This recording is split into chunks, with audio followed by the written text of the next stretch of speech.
안녕하십니까, 문틀란TV입니다. 김용 선고 내용이 지금 상당한 파장을 일으키고 있습니다. 특히 그 형사합의 23부에 김용에 대해서 1심 선고를 내린 그 판결문 내용이 이재명 재판, 또 이재명 측근들 정진상 등등 이들의 그 재판에도 영향을 미칠 것으로 이렇게 지금 예상이 되고 있습니다. 특히 그 중에 하나가 그동안 큰 관심을 모았다가 요새 조금 수면 아래 있는 그 내용 중에 하나가 정영학 녹취록입니다. 김만배가 이제 그 안에 들어가 있는 내용에 대해서 자기는 그 당시에 헌이었다, 뭐 해본 소리다라는 식으로 지금 얘기를 했고, 지금 형사합의 23부에서 지금 이거 상당히 신빙성이 있다, 이렇게 지금 판단을 내렸습니다. 자, 유동규, 정진상, 김용 등을 통해서 이재명에게 428억을 만들어 주겠다라고 한 그 약속, 그 육성 부분은 사실일 가능성이 높다, 이렇게 지금 선고문에, 김용 선고문에 나와 있습니다. 근데 이 전 법원에서 형사합의 23부에서 그냥 한 게 아니라, 녹취록만 듣고 판단한 게 아니라 여러 가지 주변에 증거들을 다 종합적으로 해서 이거는 신빙성이 있다, 이렇게 지금 판단한 걸로 되어 있어요. 그래서 앞으로 이제 이것이 줄줄이 파장을 낳을 수밖에 없죠. 우선 그 이재명과 그다음에 대장동 민간업자들 간에 이 부동산 비리 행정, 이걸 놓고 유착이 있었다. 그다음에 그에 대한 대가로 이면에 이 엄청난 검은 자금 커넥션이 있었다. 이거와 관련된 아주 중요한 증거가 되겠습니다. 그래서 상당한 좀 파장이 예상되는 그러한 그 내용도 이번에 그 23부의 선고문에 담겨 있었다는 것인데, 자, 이런 식으로 그 판결문에 보면 이렇게 되어 있습니다. 김만배가 뭐 말은 자기는 헌을 했다, 과정이다 얘기하지만 과장은 있을 수 있지만 지금 반복적으로 한 발언, 이렇게 봐야 된다. 그래서 단순한 과장으로 보기 어렵다는 것이고, 그 밑에 부분이 아주 중요합니다. 자, 지금 김만배는 그렇게 얘기하죠. 자기는 이미 녹음하는 걸 알고 있었다. 정형하게 녹음하는 걸 알고 있고 그래서 일부러 했다, 이렇게 얘기하는데 재판부는 그렇지 않습니다. 김만배가 녹음하는 걸 알고 있지 못했다. 녹음 사실을 알지 못하는 상태에서 하는 발언이다, 이렇게 판단했습니다. 그 다음에 따라서 이거는 허언이라고 보기 어렵다. 즉 정형학 녹취록에 나오는, 녹음 파일에 나오는 이라는 그 428억 관련된 이 부분은 사실로 봐야 된다, 이렇게 판단을 한 것입니다. 그 다음에 여기 보면 그런 판단을 한 배경으로 이제 쭉 설명이 나오는데, 여기에 유동규도 나와 있죠. 유동규는 자신은 그 정형학이 녹음하는 걸 몰랐다, 이렇게 얘기를 하고 있습니다. 이들 사이에서 그 나온 그 내용들, 정형학 녹취록에 나오는 내용들 보면 이게 상식적으로 정형학이 녹음을 하고 있는 걸 알면서 그렇게 나올 수 있는 발언이라고 볼 수 없다는 것이죠. 그 내용 자체가 상당히 구체적이고 민감한 내용들이 막 쏟아져 나오고 있는데, 이거를 정형학이 녹음하는 걸 알면서 그렇게 자기가 얘기를 했다, 그렇게 보기 어렵다는 것입니다. 그러니까 재판부가 그렇게 김만배 그런 주장을 일축을 해버린 것입니다. 그래서 지금 이건 신빙성이 있다. 여기 보면 이제 천하동인 이론은, 예를 들어서 남들은 다 내 거, 유동규 것으로 알아 라고 하면서 고단 말해 보면 이렇게 돼 있어요. 너라는 지칭은 아니지만, 이 얘기는 뭡니까? 천하동인 이런 집은 절반이 네 거라는 얘기는 아니지만 내 것이 아니라는 걸 알아, 이렇게 얘기를 하고 있습니다. 그러니까 네 이름으로 지금 이제 겉으로는 알려져 있지만 사실은 그게 이재명에게 가는 거다, 이런 뜻을 담고 있는 발언이라고 보는 것이 함정의 추론이라고 할 수가 있습니다. 자, 이런 부분들. 그 다음에 보면 이제 민주당 대선 경선 때 8억 4,700만 원이 김용에게 갔는데, 그 돈이 결국 이제 이 428억 약정 부분에 대해서 그거를 근거로 해서, 그 약속을 근거로 해서 요구를 했고 20억을 요구했고, 거기서 8억 4천만 원이 김만배 또 이제 남욱도 보태고 해서 갔다. 그런 것들도 역시 이게 녹취록에 나오는 428억 약속 부분도 사실을 볼 수밖에 없는 중요한 그 판단 근거다, 이렇게 지금 법원에서는 판단을 한 겁니다.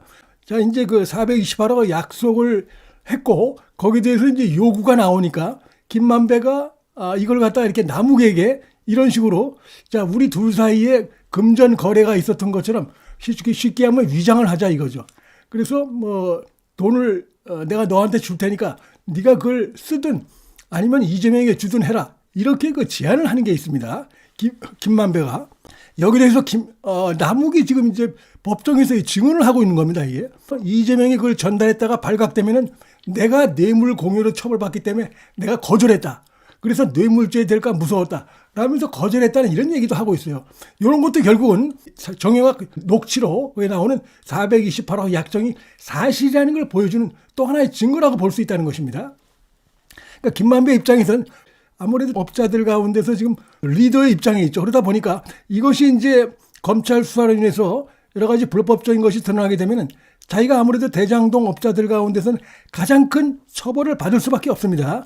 이제 그걸 피하기 위해서, 그게 두려우니까 이제 꼼수를 부려가지고 약정을 했으니까 돈은 줘야 되는데 자기가 직접 주게 되면 이제 비리가 드러나면은 뭐 이재명은 물론이고 김만배도 결정타를 받을 수밖에 없죠. 대장동 업자들 가운데 가장 큰 처벌을 받을 수밖에 없습니다. 그러니까 그걸 피하기 위해서 이런 꼼수를 했는데 이렇게 되면 이제 남욱이 또 가장 큰 처벌을 받을 수가 있으니까 거절한 것이다. 이렇게 내가 거절했다라는 증언이 있는데 이런 것들도 428원 그 녹취록이 사실이라는 걸 보여주는 것이다. 하여튼 법원이 그냥 무조건 이게 신빙성이 있다고 본 게 아니라 여러 가지 근거들을 종합적으로 그동안 재판 과정에서 나왔던 증거들, 그다음에 여기 나와 있는 내용들, 이들이 실제로 주고받았던 내용들, 그 뒤로 나오는 남욱이라든지 이쪽에서 검찰이나 법원에 나와서 했던 내용들, 이런 걸 전부 종합해서 이건 사실일 가능성이 높다. 이렇게 좀 판단한 겁니다. 또 이런 것도 있습니다. 바로 이제 그 428억 중에 20억을 이제 요구해서 그 중에 이제 8억 4,700만 원이 바로 김용을 통해서 이재명의 대선 경선 때 흘러 들어갔습니다. 바로 이 부분도 정영학 이 녹취록이 사실인 걸 보여주는 하나의 그 증거다. 이렇게 본 겁니다. 법원은. 자, 범행 시기가 이재명이 정치 자금이 필요했던 바로 그 시점이다. 대선 경선에 나와서. 그래서 수수 자금이나 정치 활동 비용으로 일정액이 소비된 것으로 보인다. 그럼 이 돈은 어디서 나왔느냐? 답변을 못했죠. 김용이. 그리고 이제 지금 김용이 수수한 걸로 이제 법원이 판단을 했습니다. 그 돈은 바로 그 이 대장동 업자 김만배나 남욱 등을 해서 유동규로 해서 김용을 통해서 흘러간 겁니다. 그리고 그 시장은 바로 천화동인 1호의 절반이 이재명 측 거다. 428억 그 약정 부분, 거기서 출발한 그런 부분이기 때문에 이것도 역시 그냥 그 이 녹취록이 나오는 이 내용이 무슨 김만배가 주장하는 것처럼 허언이다 이렇게 볼 수 없다는 것이고, 이거는 사실일 가능성이 높다. 이렇게 지금 법원이 보고 있다는 것이고, 이런 증거들을 통해서 그렇게 지금 결론을 내린 것으로 판결문에 이게 나와 있습니다. 이제 이재명 재판이 시작되고 있고, 이재명에 대해서는 아직 이 부분이 기소는 빠져 있습니다. 그러나 이제 김만배는 이제 대장동 업자들하고 현재 재판을 받고 있는데, 자, 이 부분에 대해서 김만배가 지금 법원이 이렇게 판단 내리는 상태에서도 거짓말하면은 김만배는 더 큰 타격을 받을 수밖에 없습니다. 이런 것들이 이제 김영에서 어떻게 선고가 나왔다는 걸 김만배도 충분히 이제 뉴스를 통해서 접했을 것이고, 지금 내가 상황이 어떻게 되고 있다. 여기서 거짓말을 하면은 내가 더 엄한 처벌을 받을 수 있다. 이런 두려움에 빠질 수 있다고 봅니다. 이런 것도 있습니다.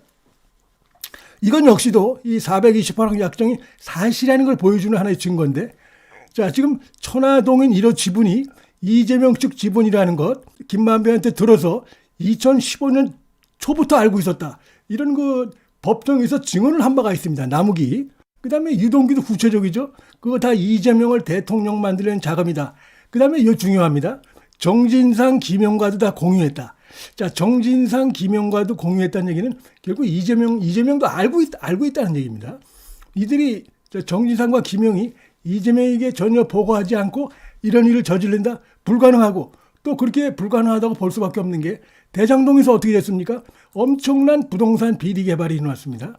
그렇지 않으면 이런 그 업자들이 거의 7천억이 넘는 이런 떼돈을 여기서 볼 수가 없는 것이고, 그거는 결국 이렇게 해서 이들에게 온갖 특혜를 주고 미리 그 기밀을 제공하고 이들이 원하는 대로 해주고 뜯어 고치고 하다 보니까 이렇게 이 소수의 민간업자들이 떼돈을 버는 것이고, 이런 점도 결국은 이 420억 약정 사실로 보여주는 것이다 이렇게 볼 수 있는데, 그럼 여기 보면 이제 남욱도 이 지금 김용이 받아간 그거는 김만배의 428억 약정 중 일부 현금을 받아갔다 이렇게 법원에서 다 이거 증언을 하고 검찰에서 지금 진술을 하고 있습니다. 그다음에 또 하나는 이제 대선 경선 자금 20억을 받아갈 때 그때 유동규의 유원홀딩스 이 사무실에 마침 그 남욱도 있었고 정민영도 있었는데 김용한테서 전화가 왔습니다. 그래서 스피커폰으로 유동규가 김용과 통화하는 내용을 옆에 있던 남욱과 정민영이 들었습니다. 거기 보면 김용이 지금 큰일 났다.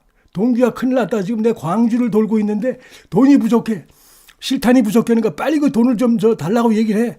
라고 하는 그 부분을 바로 그 정민용하고 남욱도 바로 옆에서 들었다라고 법정에서 증언한 부분이 있습니다. 그래서 전체적으로 이런 내용들을 쭉 종합적으로 해서 이건 사실이다 이렇게 본 것이기 때문에 이제 이재명이 민간업자와 유착한 부분, 그가 인허가권자죠. 이재명이 시장입니다.